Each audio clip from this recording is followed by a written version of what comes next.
Paramahamsa Sri Nithyananda, or Swamiji, is a revolutionary spiritual master of our millennium. He walks on a mission to heal the world through the powers of meditation.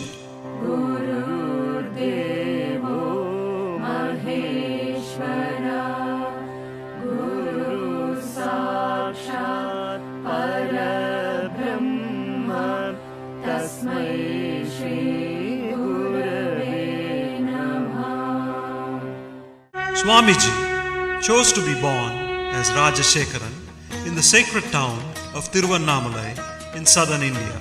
Mastering yoga and rigorous spiritual practices at a young age, Rajashekaran finally left home for the Himalayas in the quest of the ultimate truth.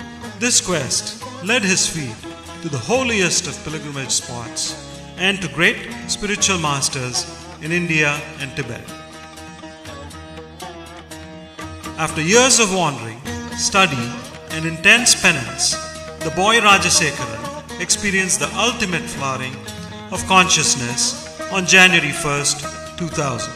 Rajashekaran became Paramahamsa Sri Nithyananda. Guided by a divine vision, Swamiji set up Dhyanapitham, a worldwide movement for meditation in Bidadi near Bangalore in India.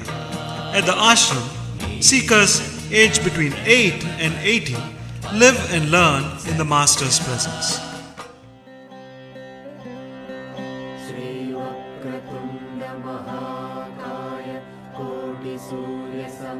Ananda healing, a unique healing science formulated by Swamiji, has been baffling the medical world by curing diseases ranging from migraine to cancer. Qualified individuals are also initiated by Swamiji into Ananda healing. Today there are over 300 healing centers and over 700 healers worldwide.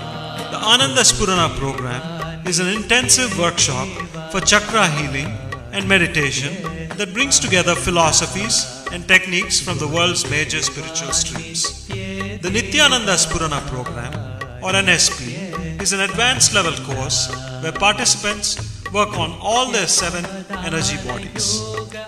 Ananda Yoga is an introductory program to help integrate meditation into our normal lifestyle with practical and powerful techniques to cope with work stress, ill health, and failing relationships. Swamiji also reaches out to people with dhyana satsangs or mass meditation camps that take meditation to the remotest towns and villages of India. Swamiji travels the world, committed to spreading awareness about the role of individual transformation in shaping global communities. With a pragmatic vision that links Eastern philosophy to the Western scientific thought, Swamiji continues to awaken humanity to the significance of spirituality in our time.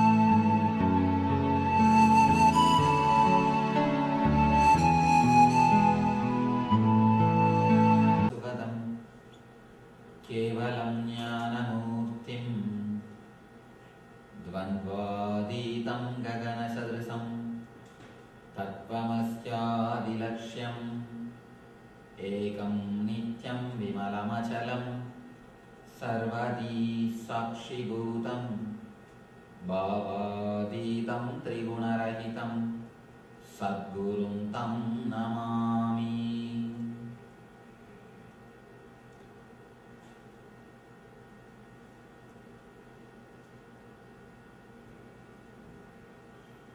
I welcome you all with my love and respect.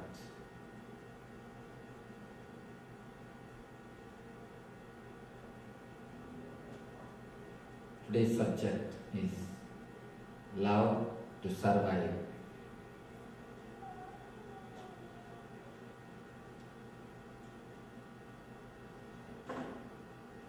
Many of us think love is a choice. Experience of love and expression of love is a choice. If you want, you can have it. If you don't want, there is no need. We always think experiencing and expressing the love, of course, first is experiencing love, then only expressing. Unless you experience, you can't express. Experiencing love and expressing the love is a choice. No, it's not a choice as we think. It is a basic necessity to be alive. If you can express love, if you can experience love, that will, I think that is the only way of being alive. If you don't experience love or express love, you may inhale and exhale, you may breathe in and breathe out, but you can't say you are alive. There are so many animals who are breathing in and breathing out. There are so many other lives who are there in the planet Earth. You can't say all of them are alive, all of them are living. Even to feel that you are living, love is a basic necessity.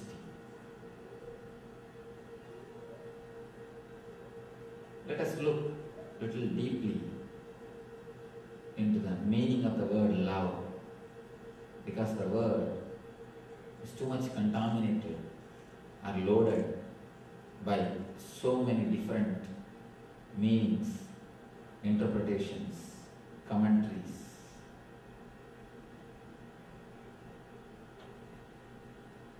Leave about the idea selfless, great spiritual love.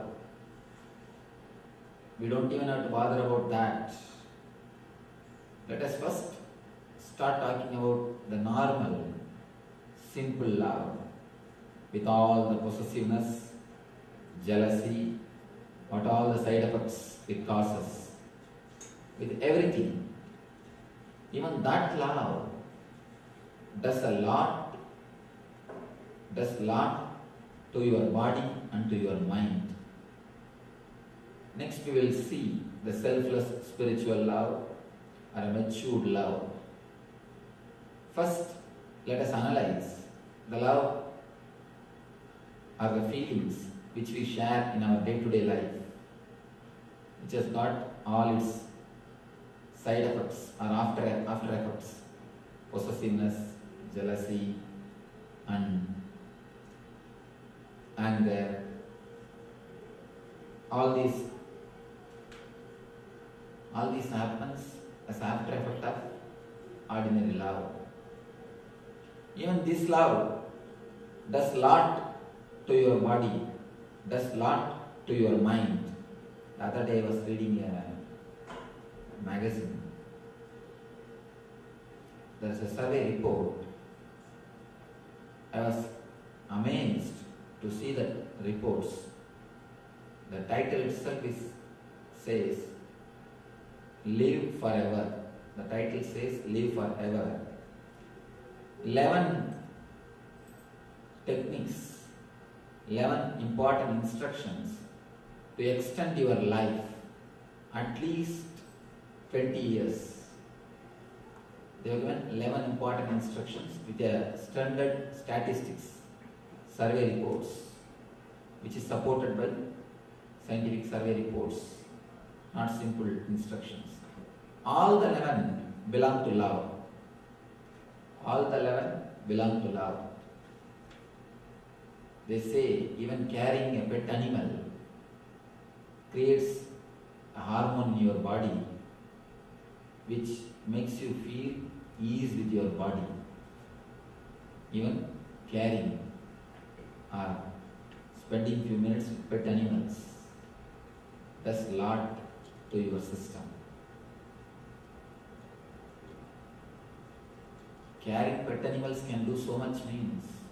Surely caring for your husband or caring for your wife will do a lot more.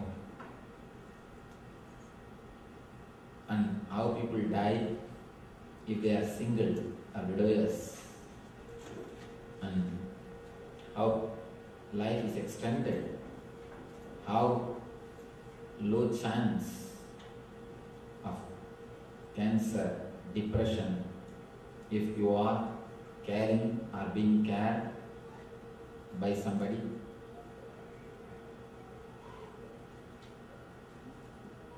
Even what we call as ordinary love, simple infatuation, can do miracles for your body, for your mind. It gives you deep feeling of healing, deep well-being. A small analysis from Tantra. Tantra says 5 kinds of restlessness happens to you which can be healed by an ordinary lover, by ordinary simple human love. When I say by ordinary simple human love, what you all share in your family life, the day-to-day caring for each other, a simple, I am not speaking about high spiritual love, that we'll see later on, high spiritual love, what we call as bhakti, or what we call as devotion, the selfless love, seeing the whole world as a God. All those things are second.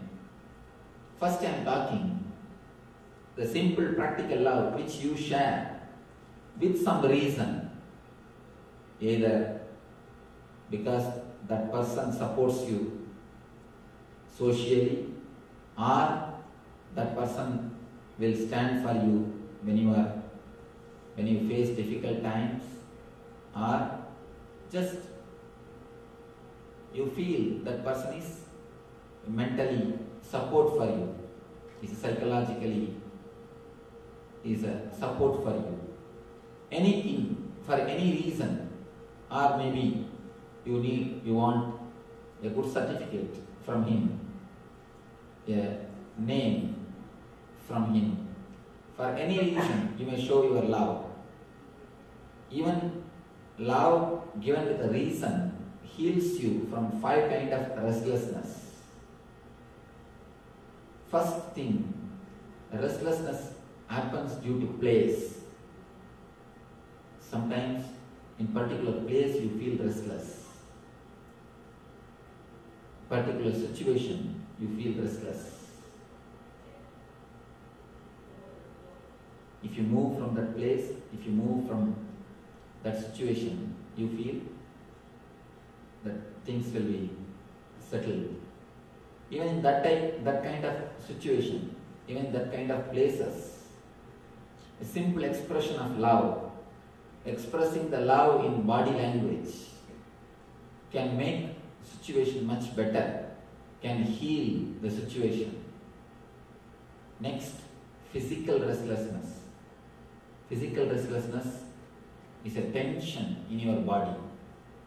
Any tension in your body, any uneasiness in your body can be released when you express love to somebody, to some person.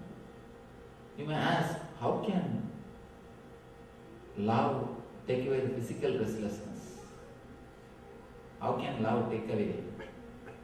How can love help me to come out of the physical restlessness? You can see in your own life You can see, if you look into your life deeply, the mother who has got a child or kid to take care, continuously again and again, she feels rejuvenated. Otherwise, taking care of children, taking care of kids is not an easy job. Continuously, you feel rejuvenated. The rejuvenation happens because of the love and care, not because of anything else. Feeling of tension, feeling of restlessness in your body is taken away when you care for somebody, when you smile at somebody, when you express love in your body language. Many times you can see in your life, in day-to-day life, you can see you may be lying depressed or feeling sick. But when some of your friends come, when somebody comes whom you love, whom you really feel, and you get up and sit and spend some time with them, by the time you finish your conversation, you feel rejuvenated, you feel fresh. When you really love somebody, you express your energy. There are 4 things you need to understand: love, intelligence, energy, and bliss. All these 4 are 4 sides of a same pillar. Love, intelligence, energy, and bliss. When your being expresses through head, it is intelligence. When your being expresses through heart, it is love. When your being expresses through your being, the navel chakra, it is energy. When your being just relaxes without moving, it's bliss. All the 4 are same thing, same phenomena, called same phenomena is addressed with 4 different names. So whenever love happens to you, whenever you express love, you express energy also. Love is a concentrated, caring energy. So naturally when you express energy, you become channel for energy. When you are channel for energy, not only you help, you are also helped. And mental restlessness. Of course, any mental restlessness can be just healed by love. When you express love, that is why that magazine says, carrying the pet animals or playing with kids can avoid heart attacks. They say, carrying pet animals or playing with kids can postpone any fatal disease, heart attack. Any mental restlessness can be healed, can be postponed by the expression of love, by expression of simple love in your body language. Next, restlessness of emotion. Restlessness belongs to emotion. Mental restlessness is different. Mental restlessness is like intellectual. Emotional restlessness. Emotional restlessness means restlessness which happens to you, which cannot be controlled just by a few words, just by consoling yourself, just by trying to help yourself by words. This emotional restlessness can also be healed when you express your love. The expression of love, when you start radiating love, simply can flood your being with energy. Your being can be opened to the higher energies. It can heal your emotional restlessness. Ultimately, the spiritual restlessness, your love, for the teacher or a master can heal the spiritual restlessness. Many people come and tell me, Swamiji, just the presence of an enlightened person makes us meditate. Whenever we meet Swamis and saints, gurus, in front of them we are able to meditate. Why we are not able to do it in the house? Whenever you meet the great persons, sons, Swamis and saints, you start relating, you start expressing your love towards them. Love towards them can totally heal your spiritual restlessness. You need to understand this word, spiritual restlessness. Spiritual restlessness means you can't sit with yourself. You can see so many people. They can sit with others. They can sit with TV. They can sit with newspaper. They can't sit with themselves. That is what I call spiritual restlessness. They can give appointment to everybody, but they can't give appointment to themselves. Many times, if you observe, you can observe, when I speak, I give long gaps between my words. That is actually to bring down your spiritual restlessness. People who are not spiritually interested, people who are not really matured enough to listen to these great ideas, they can never sit and listen to the spiritual discourses, at least with me. Because continuously your mind needs food, your mind needs something. It is jumping from thought to thought, thought to thought, thought to thought. When I give the gap, it creates a feeling of boredom. It just creates a feeling of boredom. And it says, all right, let us go. All right, let us move. Only a man who can sit with himself can listen to these great words. One more thing. If he can't even sit with himself, how can he be helped even if he listens to my words? No. He won't be helped even if he listens to my words. That is the reason. Many people ask me, Swamiji, when you give gaps, what do you mean? Why do you give so much of gaps between your words? Even when I speak in my mother tongue, especially in the public discourse, I give a lot of gaps. Sometimes I suddenly stop in between the sentence, and even 30-40 seconds I give gap. The mind is such, it continuously waits for the next word. Why you feel so comfortable in front of TV and cinema? Because material is just pushed inside your being. So much of stuff, so much of ideas, so many things are sent inside your being. Your restlessness is supported and increased. Then you feel really comfortable. Your mind is aggravated. And any food which is spicy, why do you enjoy so much the spicy food? Again, too much of stuff is sent inside.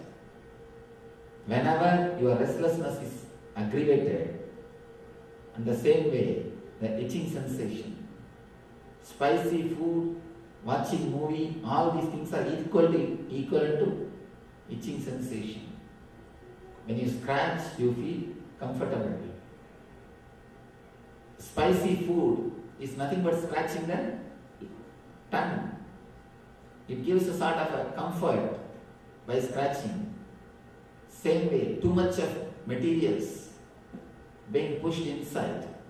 too much of stuff being thrown into your mind, especially watching movies and watching the TV. Your intellect is just pushed aside. Your consciousness is just pushed aside. Simply, the information is flooded inside your being.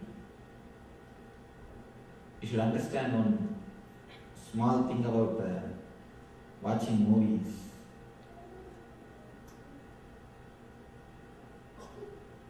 If you go in the road 30 kilometers per hour, you can see all the signboards and read, see the trees, whatever is there.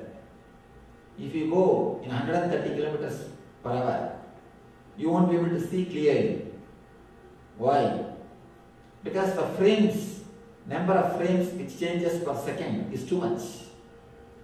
If the number of frames are less than 6, you can see and clearly read or understand. If it is more than 6, your consciousness cannot relate to your eyes. Your consciousness cannot relate.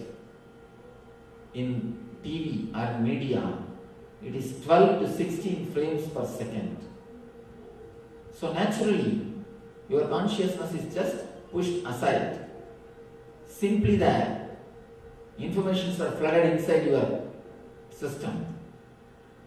Because your consciousness is pushed aside, you totally merge with that scenes. You know for sure that actor is alive. But if you see a scene in which the actor is dead, immediately you weep with the scene. You are educated, intellectual, logical person. You know it is just an acting. But you laugh with the screen. You cry with the screen. Your moods go up and down along with the scenes. How it happens? Because your consciousness is just pushed aside and information is flooded inside your system beyond your logic. That is why you feel you are forgetting yourself. Scratching, spicy food and movie, all these things are just flooding things into your system. Naturally, it creates a deep restlessness as a side effect. If you have that deep restlessness, you cannot sit and listen these ideas.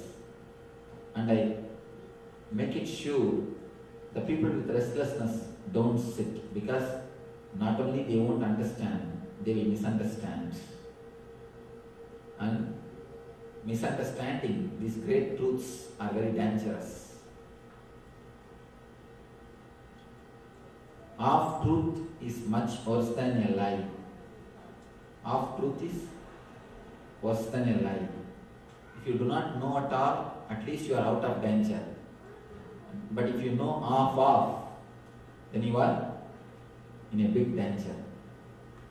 So I always see, if you have at least this much of patience to wait and to listen to these words, naturally your spiritual restlessness comes down. Asking for the next thought, slowly comes down. You become so passive. These thoughts not only touches your head, it directly touches your heart. If you are totally passive, your emotion opens. Your emotional level being opens. If you are totally relaxed, ease with yourself, without too much of thoughts, without too many crowded thoughts, you will see your being just takes the whole thing inside. In Vedanta, they call Shravana, Manana, Nididhyasana. listening, meditating and practicing. If your mind is calm, there is no need to meditate afterwards separately. The very listening can create experience. Very listening can become experience. Very Shravana can lead to experience. According to me, if your Shravana is not proper, even Manana cannot help. Contemplating on it cannot help. If you are properly listening, the very right listening itself will give you the experience. Jai Krishnamurti says, listening is God. Deep, total listening without restlessness itself is divine. That itself is God. If you look deeply into your being, the very presence of the Master heals the spiritual restlessness. Love towards the Master heals the spiritual restlessness. Your love, even if it is simple, normal love, it heals totally all the 5 restlessnesses. Let us look into the higher type of love. Love which is experienced by Meera, by Chaitanya, by Ramakrishna, of course, by Ramana Maharshi. All these great saints, Ramakrishna says, my love for the divine is totality of 3 major kinds of love. A miser's love for his money, a chaste wife's love for her husband, and mother's love for child.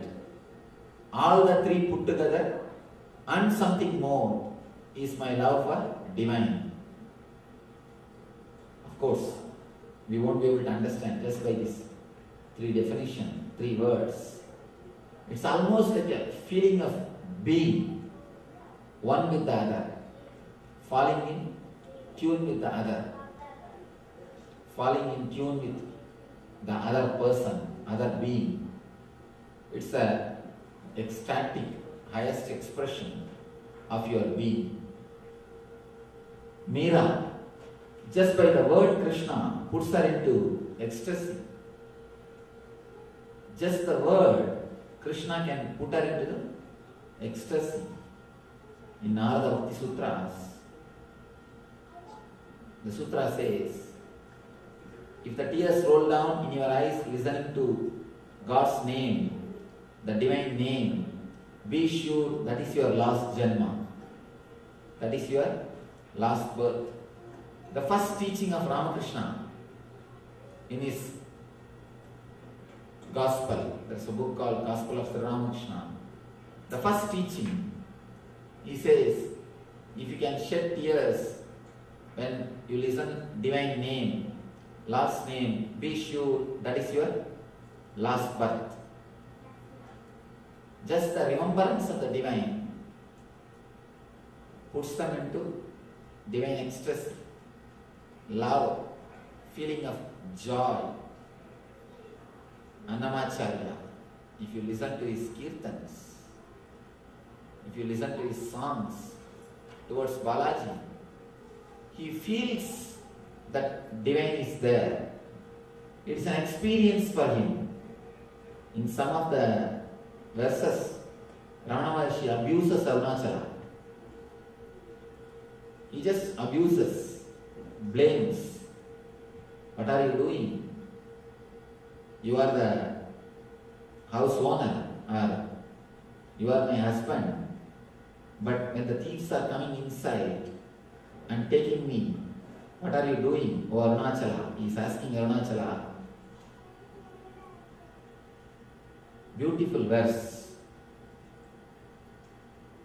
5 senses are the thieves who are coming inside my house and trying to take my being. You are my husband. What are you doing seeing this? You are the Atman and you are my husband. You are inside me. What are you doing? Don't you feel ashamed of letting your wife be being taken away by somebody else? Are you man? He is asking. He blames Arunachala. When somebody asked, Bhagavan, how can you say all these things towards God? Bhagavan says, for you all it is a faith, just a belief. For me, he is a living being. For me, he is a living being. A small story. One devotee, he was continuously praying to Vishnu for 10 years. But somehow Vishnu did not do darshan for him. He was intensely praying, but Vishnu did not appear. Then he decided, all right, now onwards I am going to pray to Shiva. So he pushed the Vishnu statue aside and brought one Shiva, started praying, doing puja. He lit the incense and started doing puja. He saw the incense slowly going to the nose of Vishnu. The smell is spreading all over the room. Naturally, it will go to Vishnu's nose also. Immediately he thought, so many years I worshipped him, he did not give darshan. Why should this smell go to his nose? He jumped and caught hold of the nose of the Vishnu Vigraha, and started pressing it as tightly as possible. And he started shouting, you fellow, you should not smell my incense. Only Shiva should smell. 10 years I prayed to you, but you never gave darshan. You should not have the smell of my incense. He was just pressing it as hard as possible. Suddenly he saw he is pressing somebody's nose really. He saw somebody is there really. And he is holding somebody's nose. He opened the eyes and saw Vishnu was giving darshan to him. Vishnu was there, appearing in form. He left the hand and started begging, O Lord, how many years I prayed to you, you did not appear. But why did you come? When I was pressing your nose and not letting you to smell the incense. Vishnu says, all these years you prayed to me, that is true, no doubt. But you never felt so intensely, I am alive and living being. Always you thought I am a statue. When you prayed in front of the statue, you thought it's only statue. But when you punished, you really felt I am alive in that statue. When you punished, you felt the intensity was so much. Your feeling was so deep that I am in this statue. That is why you punish that statue. Will you go and hold the nose of statue? No. Unless you have a deep feeling, it is God, you will not punish. So even when you punished, you had the deep feeling that I am in this statue. Of course, when you have that deep feeling, I have to come down to bless you, to give you the darshan. When you prayed, you did not have that deep feeling. It was only half off. But when you punished, you had a total feeling. So I was waiting for your total feeling.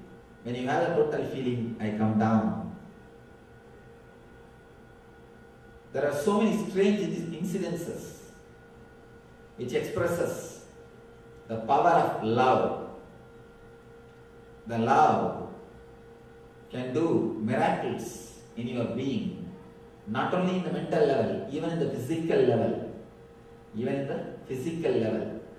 Ramakrishna says, after the puja sometimes I will get suspicion whether really mother is alive in this vigraha or I am just wasting my time worshipping the stove. So he says, he used to keep a small thread in front of the Devi's nose and check whether the Devi is breathing or not. He says, I have always seen the thread moving, thread flowing in the inhaling and exhaling air of Devi.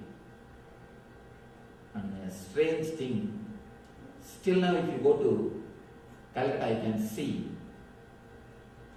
In Calcutta there is a tradition that Devi will be decorated with the conch bangles.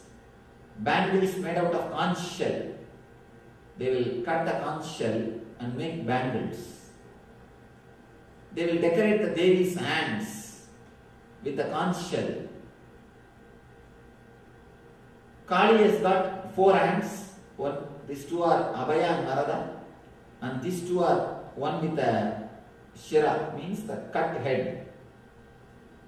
The other is with sword. The sword can be removed, you can insert the bangle. This hand is just empty, these 2 hands are empty, so you can directly insert the bangle. But you can never insert the bangle in the hand in which she is holding the head. It is not possible because its head is too big. You cannot insert the bangle. One day, suddenly, the assistant pujaris of Ramakrishna noticed mother was having a bangle in her hands, conch bangle.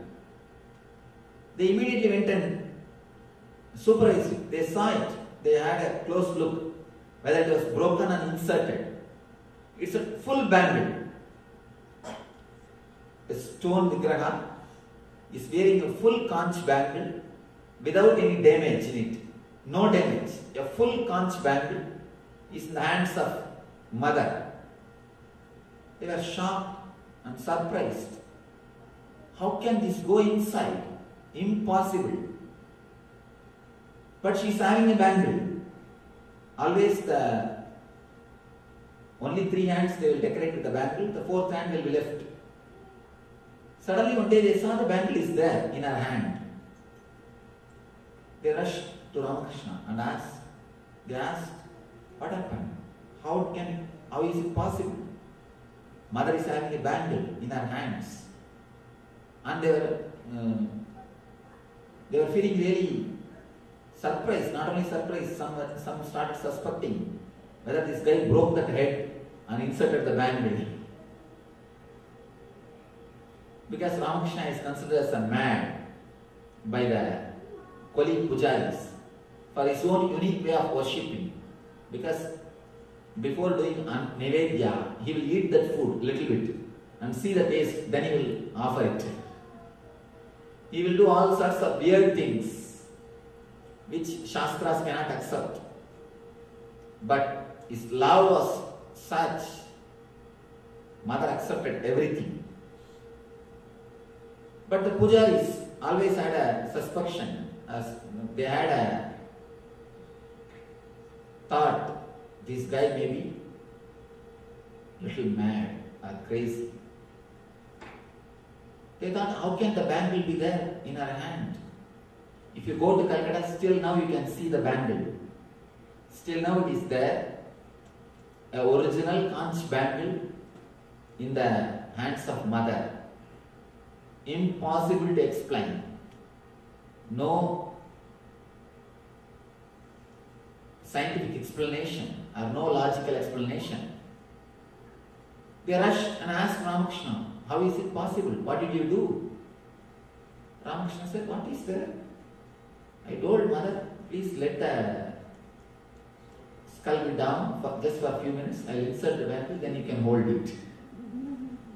I told her. She just dropped the Kabbalah head. I inserted the bangle. Then I gave that skull to her. Again she started holding. That's all. Looks almost like a story. But you will be surprised. Even stone can react. When stone can respond to the love, to the real bhakti, to the real devotion. Still now you can see the bangle in mother's hand, which is inserted by Ramakrishna 100 years ago. Full conch bangle.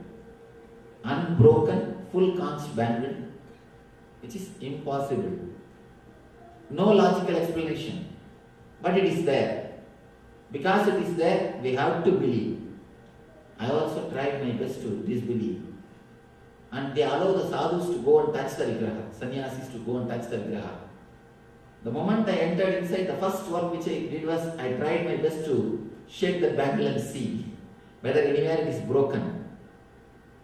Not only nowhere it is broken, simply impossible to insert it because the size is big. Such a big skull she is holding and the bangle is only this much width. This is the size of a bangle. It is there in your hand. When you deeply express your love, you can see existence relates or responds to you. Love not only makes you alive, it can make even stone alive. With love, even stone can become alive. You can give life to it. You can give life to the whole existence by love. Just this one thing, the love, just this one feeling, if it is added, the whole world becomes juicy thing.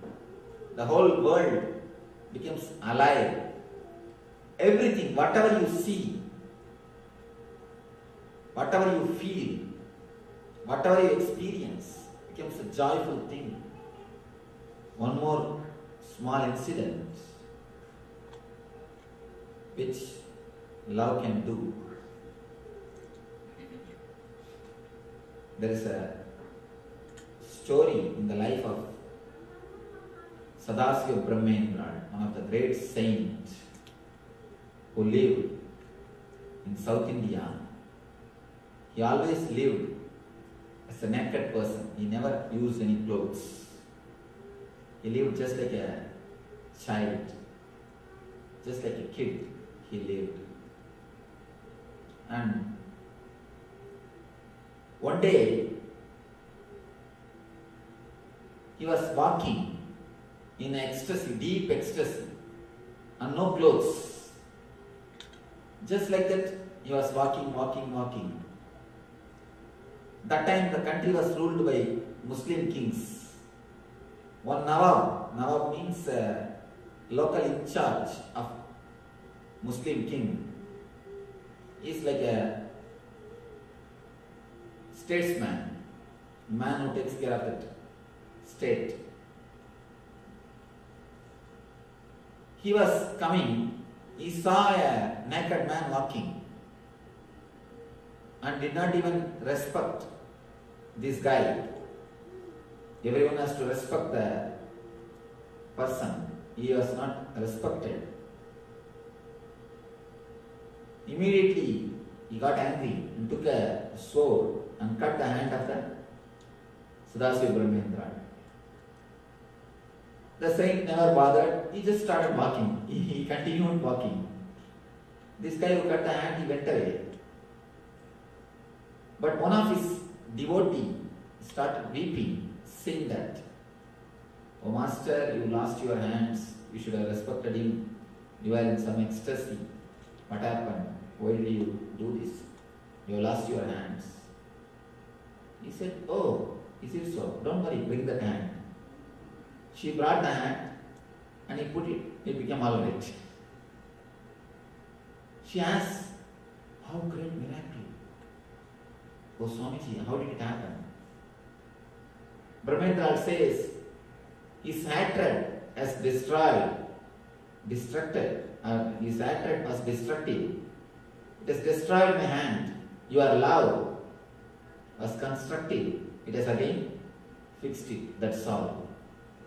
His hatred destroyed. Your love cleared it, healed it. He says, love has got a deep power of healing. It's nothing else but your love. And Ramana Maharshi always used to say, It is the love of the devotees keeps me in the body. Any master comes down and lives in his body just for the sake of love of the devotees. When devotees really want, when devotees really feel, they descend. And not only they descend, they live inside the body because of the love of the devotees. Because masters as such has no karma. They have nothing to achieve. They have nothing to gain. They don't have anything to enjoy, neither positive nor negative. Then why should they be in the body? It is love of the devotees which makes them to live in this body. If you feel the normal simple love, and if you express the normal simple love, which we call love with all the expectations, there's only two kinds of love. Love with expectation and selfless love. When you express the love with expectation, even that love heals 5 different kinds of restlessness. As I was telling you, love without expectation again does miracles in your life. Ordinary love gives life to yourself. Selfless love gives life to even the stone which you see and worship. Even ordinary stone can become God. Even ordinary man can become Guru. One more small incident. One guy was searching for an enlightened master. He did not get any master. He was tired. Finally, he decided to go to a forest, and whomsoever he sees first in the forest, that person will be his Guru. He went to the forest, sat in a road and decided, anybody who comes on this road first, he will be my Guru. He was sitting. After a long time, one guy was coming, but he was running. This person jumped and caught hold of that person and caught hold of his feet. Oh Master, you are my Guru, you are my God. Please help me, guide me. Actually, the person who was running was a thief. A thief, after stealing in the palace, is trying to escape. But this guy caught hold of his feet and started praying. Please guide me. Give me enlightenment. You are my God. You are my Guru. The thief said, Arey, I am a thief. Leave me. I have to run. Don't you see I am carrying all the jewels? Police is chasing me. Leave me. I have to run and escape. He said, no, you are my God. Please bless me. Give me enlightenment. You are my Guru. I have accepted you as my Guru. Thief said, Arey, I would have killed you, but now I don't even have time for that. Even if to kill you, I have to spend 10 minutes. But by the time police will come and catch me, if I spend 10 minutes on you, leave me. This guy is not ready to let go. No, you are my God. Then the thief said, all right, you say I am your Guru now. Now listen what I say. Close your eyes and sit. Don't open your eyes till I say. The moment he said, disciple simply obeyed. Then the thief escaped. Then the thief ran away. This poor guy who believed in his instruction, the thief's instruction, is sitting. His mind said, he is a thief, why are you listening to his instruction? Better let us search for somebody else. But his conviction and faith, that part said, no, once you decide. He decided, all right, I will sit. Whether I live or die, I don't bother. I'll sit and see the end. His deep faith and deep love for the Master's word, you will be surprised. The story says,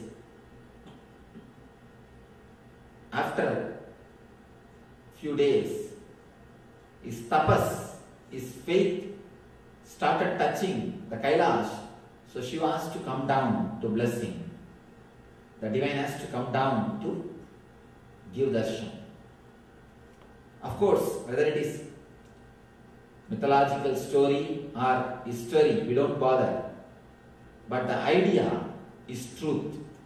What is expressed in this story is a great truth. Love gives life to even the stones.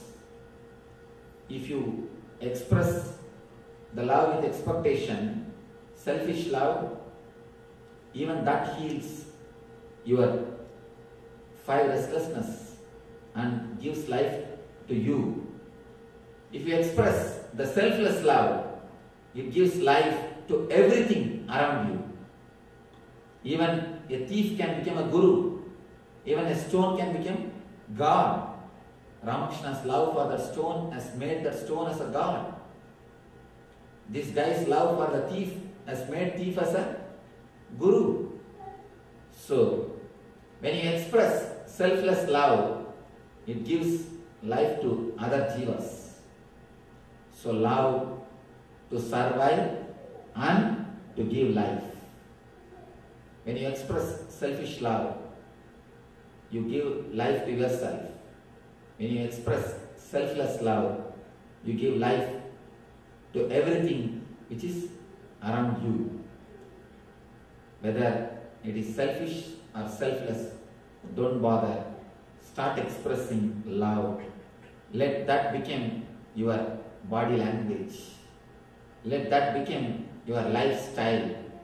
Let that become your very life itself. The expression of love, let it become your life and let you feel and experience eternal bliss. Nithyananda. Thank you.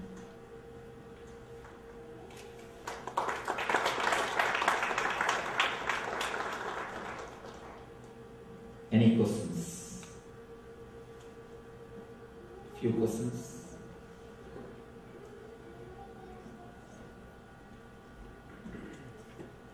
Here is 2 questions.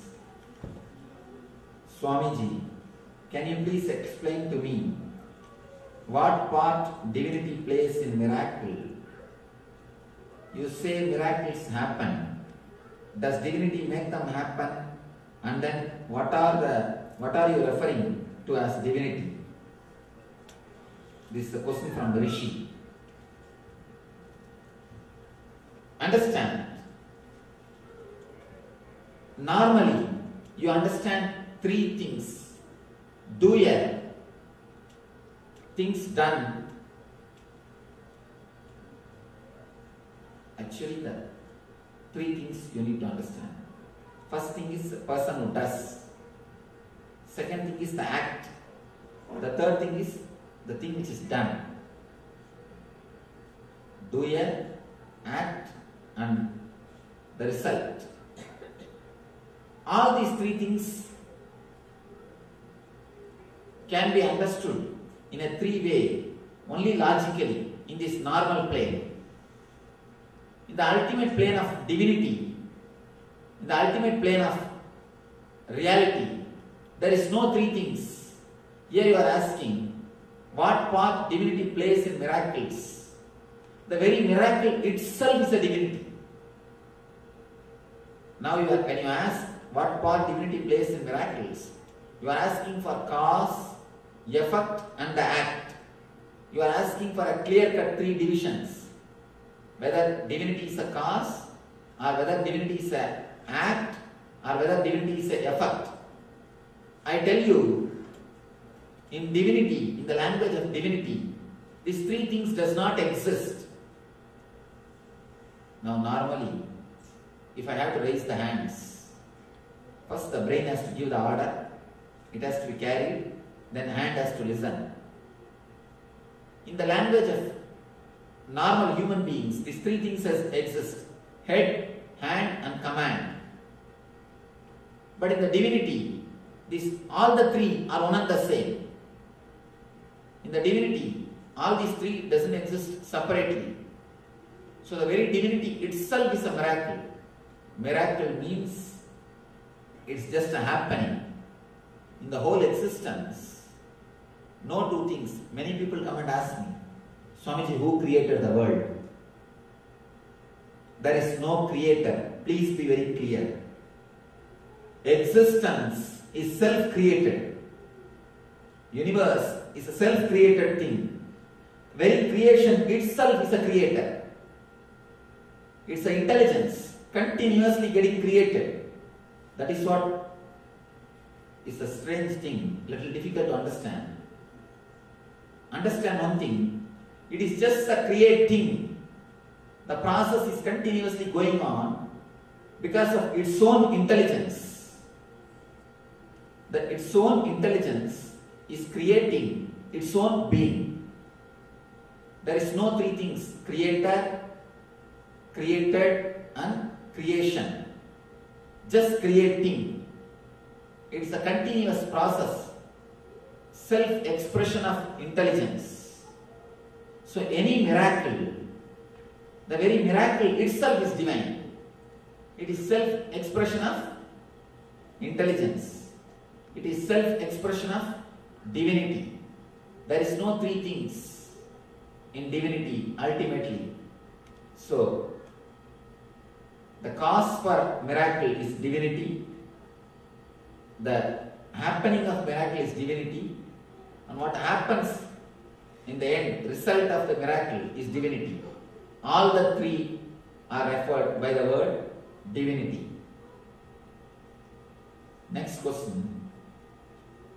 If a person does not even have a quest to seek for a guru, is there anything wrong with that person? Something seriously wrong.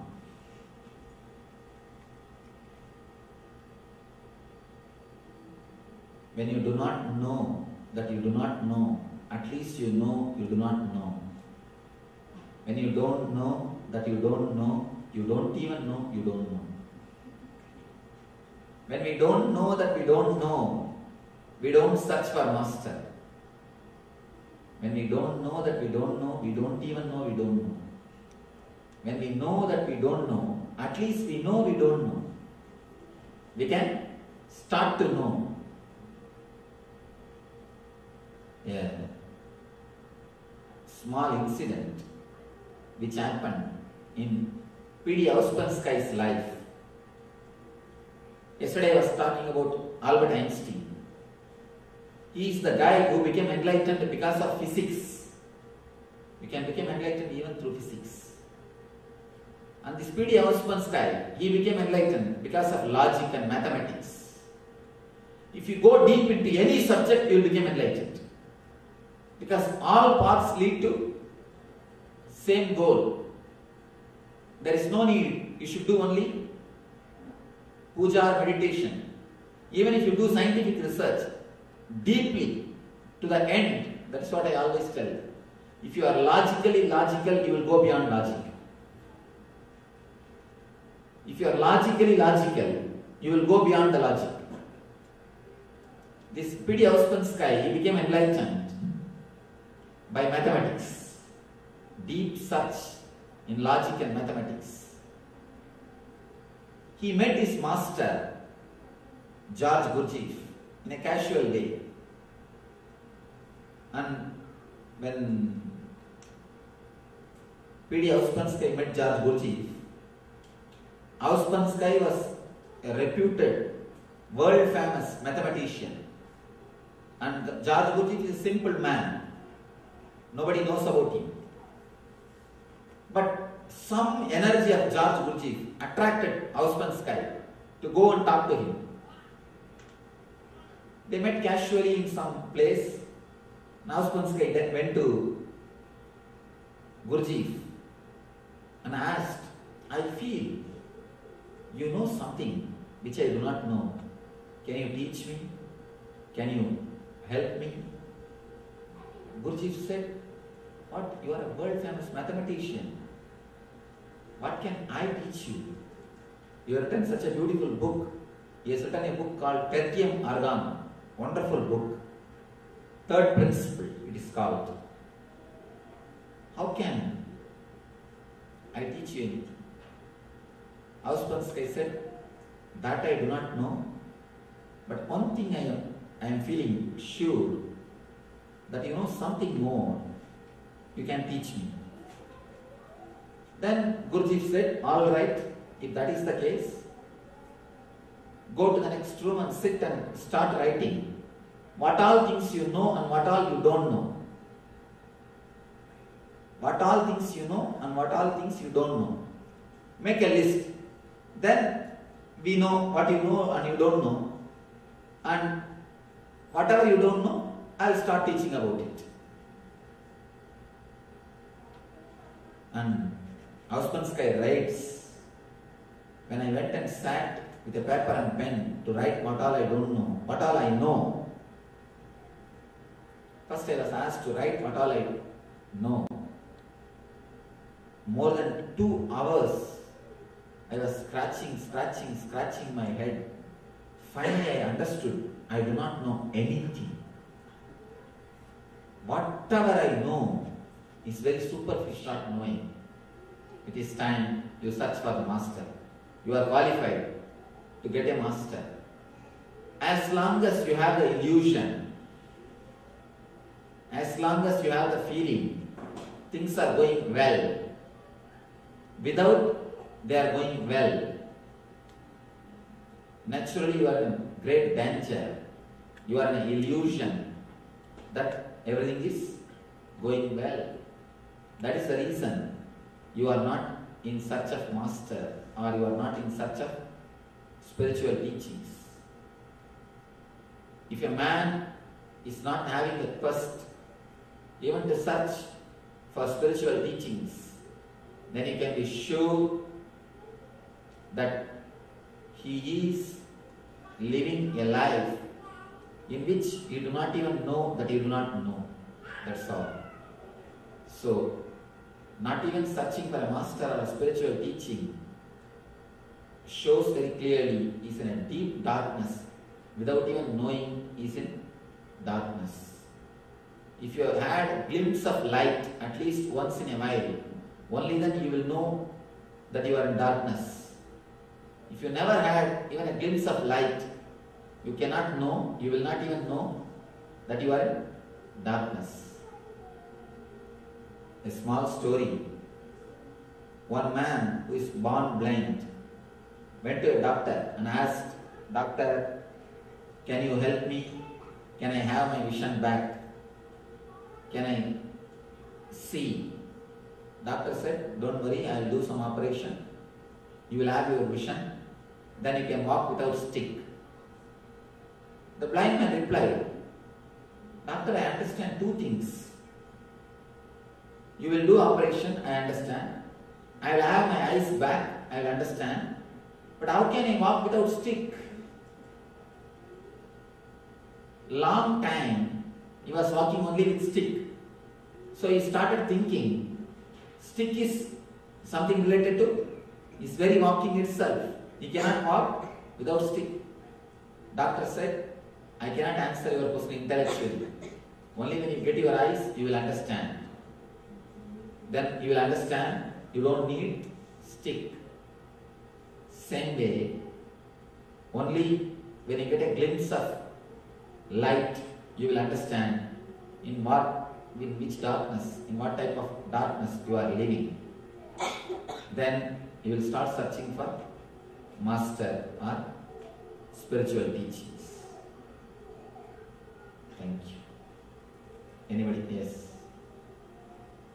When all the masters are manifested from divine manifestation, why is it that the person will be attracted to a particular master, not all? Yes. Please be seated. Ramakrishna says a beautiful example. Same fish, mother cooks in 10 different ways for 10 of her different children. Same fish for 10, all our 10 kids, she cooks in a different way. One fish, she makes it as a sweet dish. One she makes with hot spicy things. One she simply fries and gives. 10 different tastes.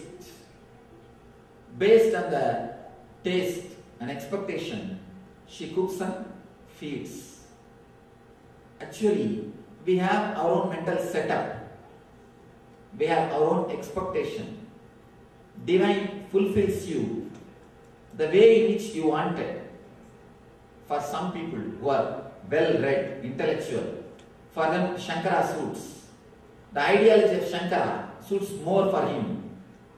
But Meera and Chaitanya never suits for him.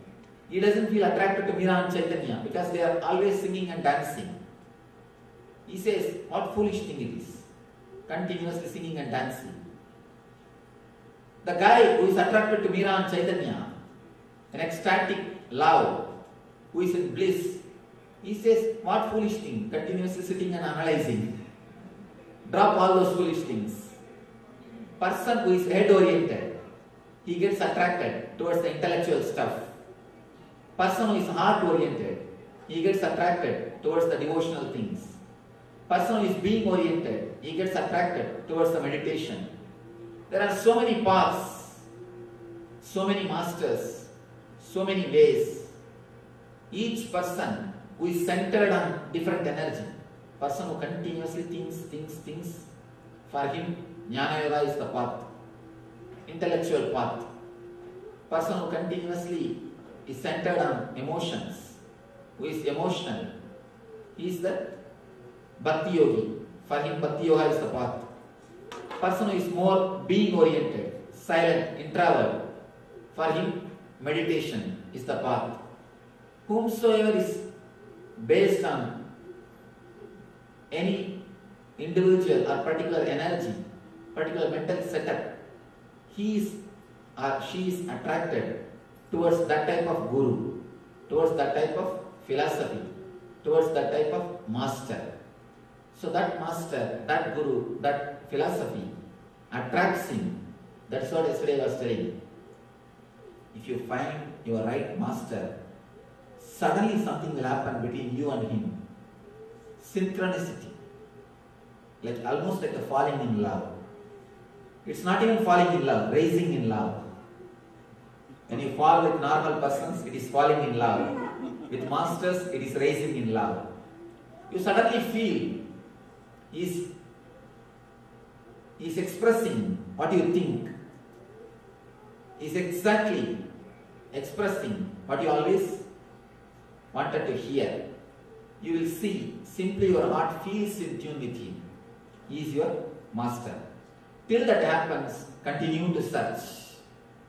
That is the right way of seeking. That's the reason with somebody you get attracted. Somebody you get attracted, somebody attracts you. Yes. Does one need a qualification to be bestowed with divine grace? Raman Maharshi answers this question. Are you alive? Yes. That itself is a qualification. That is the qualification. Because the very life is bestowed on you by divine. Very life is a divine grace.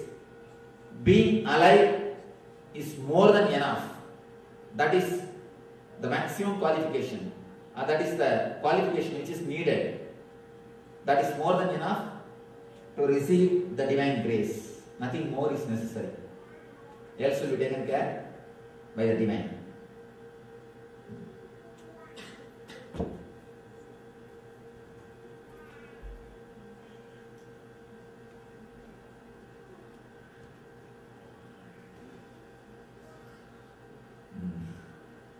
Here is a question. Mention two different masters from India. What is the difference between them and what is the similarity between them? One thing, our mind is such, we always analyze. But the masters are beyond your mind. When you try to analyze them, you always fail and fall. First of all, you can compare between two objects. You can compare what is the difference between this flower wash and this flower wash, and what is the similarity. Because you know the shape, size, front view, back view, everything. But in the case of masters, they are infinity. Can you say what is the difference between two infinity and what is the similarity between two infinities? The difference between two infinity, the similarity between two infinities is the difference and similarity between these two masters whom you mentioned. That's all. Any other questions? Yes. Yesterday, you said the difference between a dead guru and a living guru is that the living guru can point out where you're stuck. But nowadays, there are so many gurus that have large followings that you never often even have contact with your guru. If it's being pointed out through dreams or other ways, then the dead guru can do that as well. So could you speak on that? This is one of the important problems the modern day seekers face.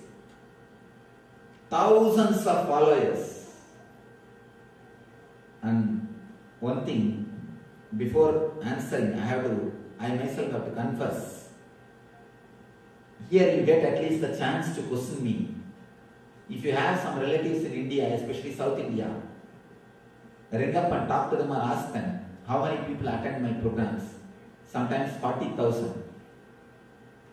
40,000 or 50,000.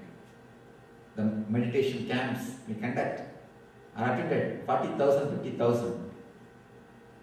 I myself don't give opportunity or not able to give opportunity to all the seekers to put their questions or have direct touch.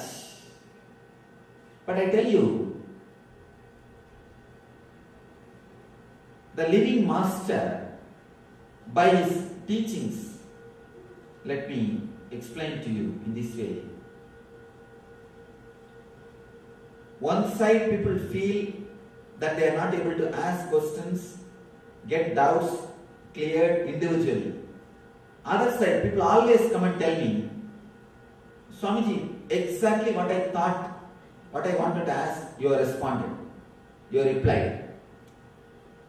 Whenever the question is really sincere, whenever it's a quest, you will see the living master answers it. The living master guides you. The possibility is more in living master than the old dead masters. Because with the dead masters, it is not possible in dead masters. It is possible. But you have forgotten the language in which they speak. Their language is too subtle. You need to drop your inner chattering totally. Only then you can listen to them. With alive masters, I have a loudspeaker. Even if you have inner chattering, I am more loud than your loudness. If you are loud, I am little more loud. But with old masters, they became so silent, so subtle, but they continue to speak to you. Be very clear. They never stop communicating with you. They are alive, continuously communicating. I can say communion. They are in communion with you. Continuously. The problem is one-side communication. You have forgotten the way in which you have to listen to them. You have forgotten the language in which they speak. They speak in the language of silence. You do not know that language. You know all the other languages. You know English, you know Hindi, you know Tamil, you know all the languages, you know Telugu, everything. But you do not know the language of silence. Even when I say the word silence, you understand you refer the meaning of Oxford Dictionary. Oxford Dictionary's meaning for the word silence is not real silence. Please understand, silence means what dictionary says? Soundlessness. But soundlessness is not the silence which I want to convey. It's a vibrant, alive energy through which they are continuously communicating with you. But we have forgotten that language. We are not able to relate in that language. We can't talk to them, relate with them in that language because we have forgotten. But living masters, they express in the language which you understand. They speak in the language in which you can relate. So the possibility is more with the living masters than the old masters. That's all. And with the old masters, you can always project your ego and satisfy yourself. But with living masters, you can never project. You will be continuously knocking on it. Yes. For the old masters,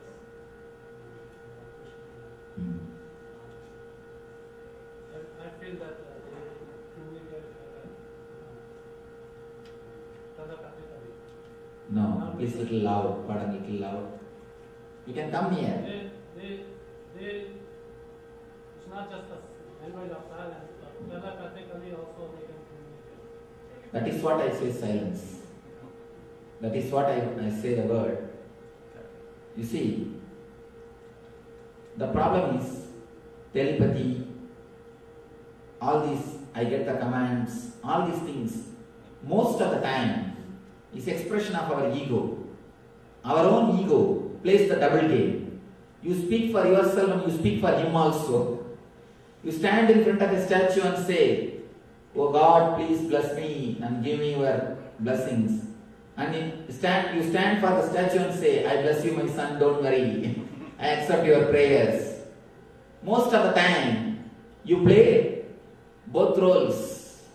Most of the time, your logic plays both the roles. And when you are intense, sometimes you even become schizophrenia.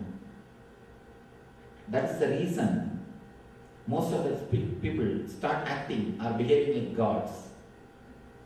Start speaking like gods. They express even few powers. I always tell them, divine means intelligence. There are so many things going on in India.